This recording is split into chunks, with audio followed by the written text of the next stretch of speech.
अब ये जब तीन इकट्ठे हुए थ्री स्टूडेंट्स, जो नून लीग है, नवाज शरीफ के लोगों को इन्होंने 20 साल ये बताया कि जरदारी से करप्ट आदमी पाकिस्तान में कोई नहीं है। जरदारी ने पीपल्स पार्टी को यह बताया कि नवाज शरीफ से करप्ट आदमी कोई नहीं है। फजलुर रहमान को डीजल नून लीग ने शुरू किया था कहना।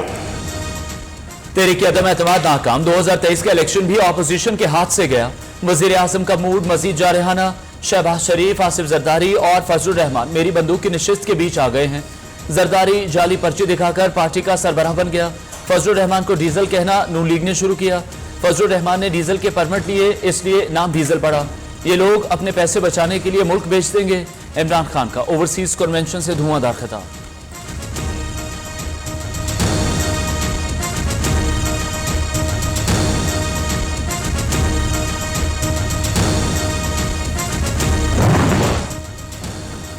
अमेरिका, बरतानिया, भारत किसी के खिलाफ नहीं हूं, किसी मुल्क नहीं उसकी पॉलिसियों के खिलाफ हो सकते हैं।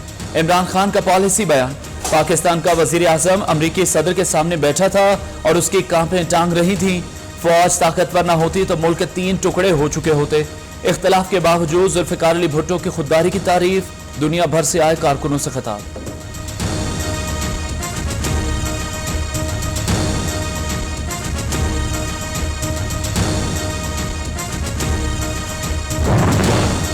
ऑपोजिशन रहनुमाओं की शक्लें देखकर अवाम को महंगाई भूल गई। ऑपोजिशन ने अवाम को आलू प्याज की कीमतें भुला दी हैं। अगर इस ऑपोजिशन ने अवाम को बचाना है तो बेहतर है इमरान खान के साथ डूब जाएं। वजीर आजम का महंगाई के मारे अवाम को मशवरा।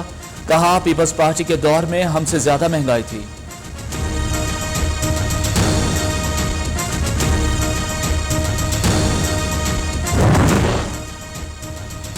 देखते हैं किसमें हिम्मत है जो इमरान खान के खिलाफ वोट डाले। 10 लाख के मजमे से गुजर कर जाना और फिर वापस भी आना होगा। वजीर इत्तलात ने फिर धमकी लगा दी। मरीम नवाज कहती हैं इमरान खान अवाम में निकल कर दिखाएं। हिम्मत है तो कप्तान की तरह जलसे करके दिखाओ। फवाद चौधरी का चैलेंज।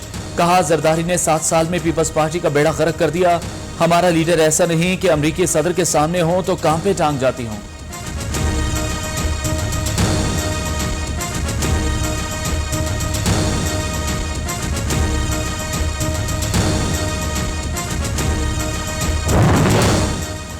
लड़ाई नहीं, सुलह सफाई। हुकूमत और अपोजिशन कौमी मफाद में जलसे मंसूख कर दें। चौधरी शुजात हुसैन मुमकिना सियासी तसादुम रुकवाने के लिए मैदान में आ गए।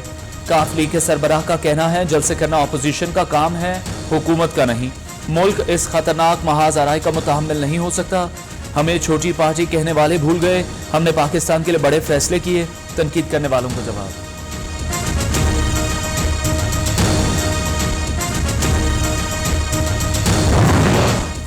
आओ मिलकर हुकूमत बनाएं, कप्तान से जान छुड़ाएं। ऑपोजिशन की एमक्यूएम को फिर दावत।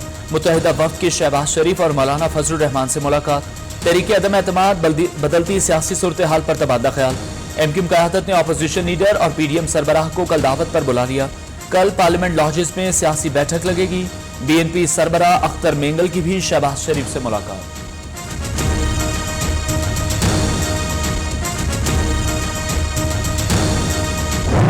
मौला जट की सियासत नहीं चलेगी और इसके नतायज बहुत खौफनाक, खतरनाक और ये भी हो सकता है कि अदम एतमाद की बजाय कुछ और निकल आए। बात अब आगे चली गई है। वो क्या कहते हैं, मुख्तार है, गल वध गई है। अंपायर किसी के साथ नहीं, पाकिस्तान के साथ है। मौला जट की सियासत नहीं चलेगी। धावा बोला गया तो दमादम मस्त कलंदर होगा।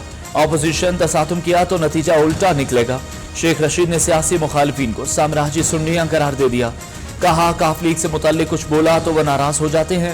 आइंदा 72 घंटे अहम। इमरान खान के हक में कल तक अच्छा फैसला आएगा। वजीर दाखिला का दावा।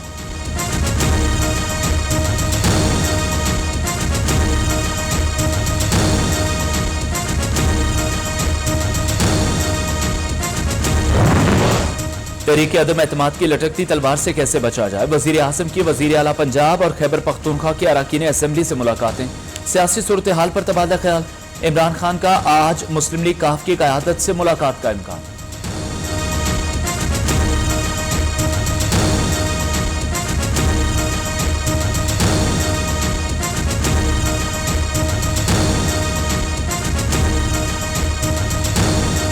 लोग समझते हैं कि ये एक अनहोली अलायंस है, गैर फितरी अलायंस है, ये देर पा नहीं होगा, ये मुंतशिर हो जाएगा।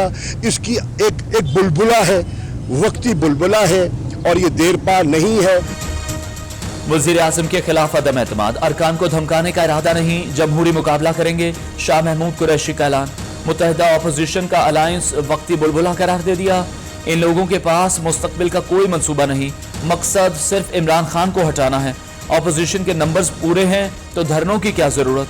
वाइस चेयरमैन पीटीआई की मीडिया से गुफ्तगू।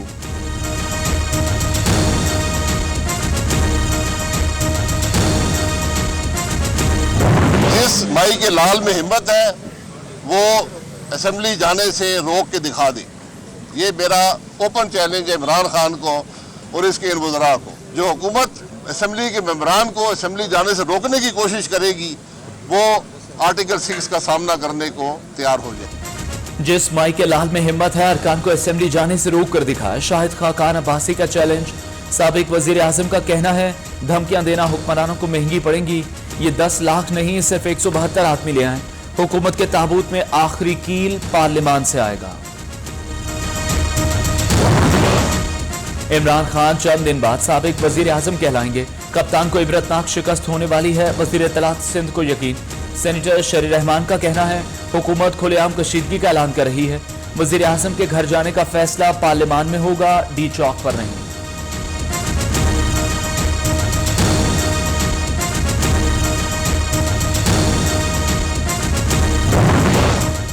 जो हमारे साथ नहीं रहना चाहते इस्तीफा दे, हुकूमत कहीं नहीं जा रही, इत्तेहादी साथ है, परवेज खट्टर को यकीन। वजीर दिफा ने कहा पीटीआई का कोई रुकन असेंबली जाएगा, ना किसी को रोकेंगे। शहबाज गिल ने कहा ऑपोजिशन की तमाम चालें फिर नाकाम होंगी।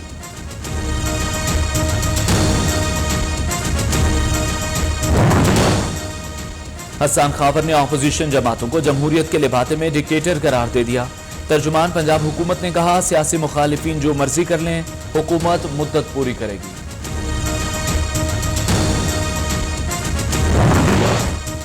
हुकूमत का डी चौक में जलसा रोका जाए। ऑपोजिशन की 3 बड़ी जमातों का इस्लामाबाद हाई कोर्ट से रुजू करने का फैसला। ड्राफ्ट तैयार कर लिया गया। नून लीग, पीपल्स पार्टी और जेयूआई हुकूमती जलसा रोकने के लिए कल दरख्वास्त दायर करेगी।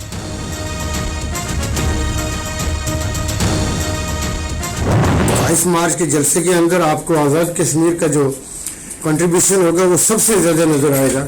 मौलाना फजलुर रहमान अपनी जमात के कायदीन और अकाउरीन के नज़रिए और फ़लसफ़ा सियासत से बहुत दूर जा चुके हैं। डी चौक के जलसे में आज़ाद कश्मीर की क़यादत और कारकुनान सबसे आगे होंगे। तहरीक अदम एतमाद में ऑपोजिशन बुरी तरह नाकाम होगी। मौलाना फजलुर रहमान अपने अकाबरीन के नज़रियात से दूर हो गए। आज़ाद कश्मीर के सीनियर वजीर सरदार तनवीर इलियास की न्यूज़ से गुफ्तगू।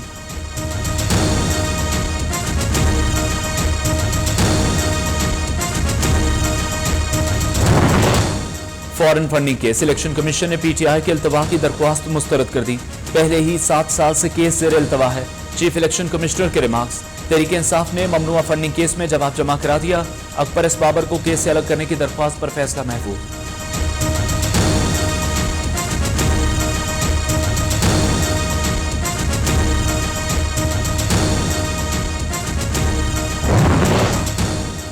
आज बिल्ली थैले से बाहर आ गई। मरियम औरंगजेब अकबर एस बाबर के केस में पेश हुई। फारूक हबीब का तंज।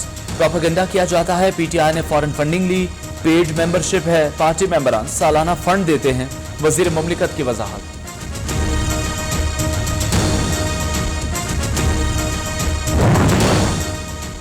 पीटीआई ने बैरून मुल्क जाली अकाउंट्स को जाहिर नहीं किया। इलेक्शन कमीशन में नकली दस्तावेजात जमा कराएं। मरियम औरंगजेब का इल्जाम। कहा नून लीगी फंड्स के रिकॉर्ड की हर साल इलेक्शन कमीशन तस्दीक करता है। दूसरों से 40 साल का हिसाब लेने वाले अपना हिसाब नहीं दे रहे।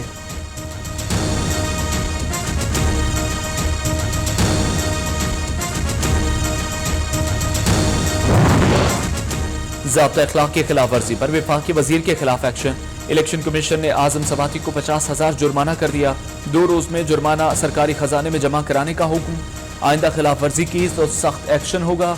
इलेक्शन कमीशन की वार्निंग।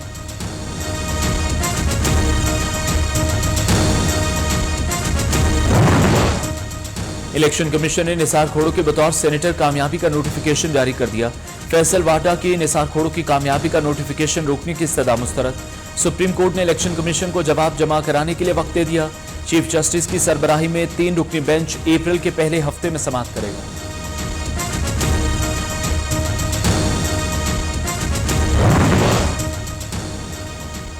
फरियाल तालपुर को नाअहल करार दिया जाएगा या नहीं, इलेक्शन कमीशन ने फैसला महफूज कर लिया। 6 अप्रैल को सुनाया जाएगा। आसिफ जरदारी की हमशीरा पर असासे जाहिर न करने का इल्जाम है।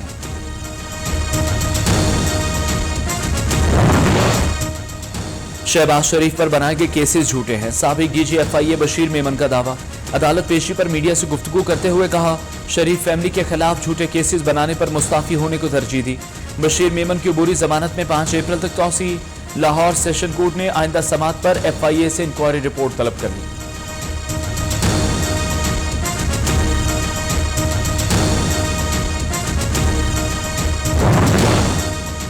आर्मी चीफ का दौरा लाहौर, SH-15 आर्टिलरी गन्स की शमूलियत की तकरीब में शिरकत। सिपा सालार का state of the art weapon system की शमूलियत पर इत्मीनान का इजहार। जनरल कमर जावेद बाजवा ने कहा, नए हथियारों से मुस्तकबिल के जंगी चैलेंजेस से निपटने में मदद मिलेगी।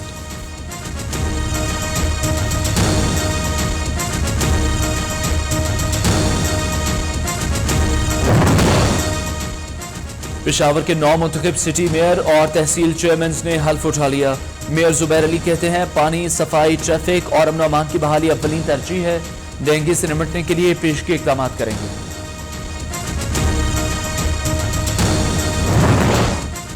कोरोना केसेस में नुमाया कमी, शरह कम होकर 1.37% रह गई।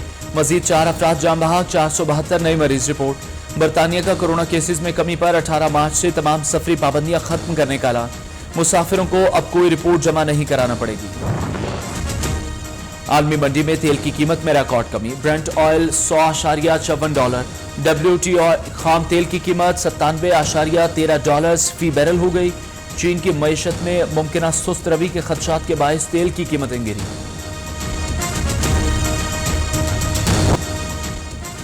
रूस के यूक्रेन के दारुल हुकूमत कीव समेत मुख्तलिफ शहरों पर बमबारी, स्कूल्स, अस्पताल और रिहायशी इमारतों को निशाना बनाया गया।